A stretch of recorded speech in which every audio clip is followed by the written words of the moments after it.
Thomas and Friends. Written by Reverend W. Awdry. The Ghost Train. Narrated by Christopher McCluskey.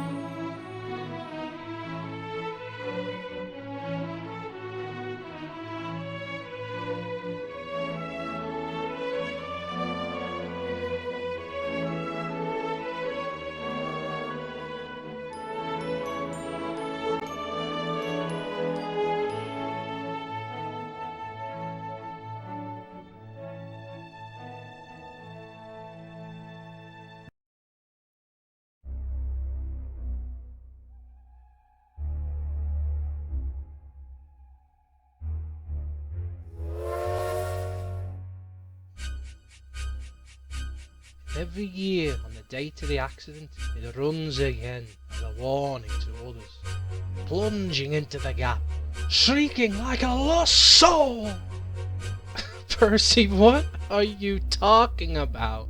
Said Thomas one morning to Percy. The ghost train? Driver saw it last night, he said. Where? Asked Thomas and Toby together. He didn't say, said Percy. Oh, just makes my wheels wobble just thinking about it. Ha! Said Thomas. You're just a silly little engine. I'm not scared. And he puffed away. Later that day, Percy spoke to his driver. Thomas didn't seem to believe in your ghost, he said. His driver laughed. Neither did I. It was a pretend ghost in the television. Percy was disappointed. That evening he had to come back from the harbour. Percy liked running at night, because he knew where he was, even in the dark. Rolls Farm Crossing, he said, looking at the windmill. We shan't be long now. The rails hummed underneath him, and every signal light shone green.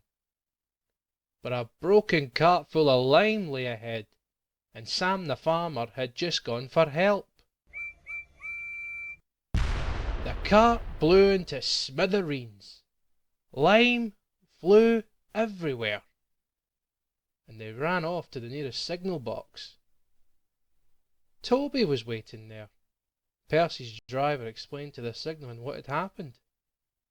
Look, I'll see to it, said the signalman, but you'd better clean Percy, otherwise people are going to think he's a ghost. Then an idea flew into Percy's funnel. Do let's pretend I'm a ghost and let's scare Thomas. That'll teach him for calling me a silly little engine. He chuckled. Toby promised to help, so he set off to find Thomas. Thomas was being oiled up for his evening train. Toby flew into the shed. Percy's had an accident, he said. Poor engine, said Thomas, feeling concerned.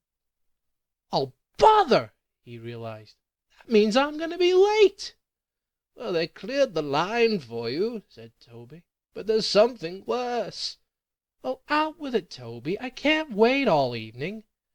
I just seen something, said Toby. It looked like Percy's ghost, he exclaimed. It said it was coming here to warn us. Ha! Who cares, said Thomas. Don't worry, Toby. I'll take care of you.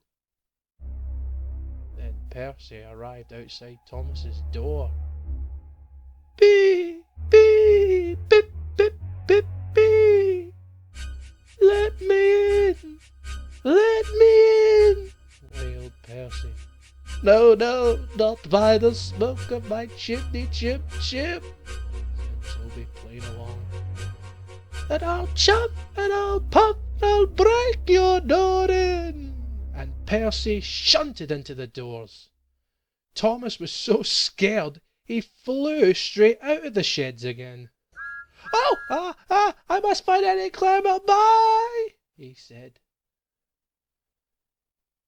It was morning before Thomas returned. Where have you been? Said Toby. Oh, why, I stuttered Thomas. I knew you'd be sad about Percy, so I didn't like to intrude. I slept in the goods shed, and, Oh, can't stop.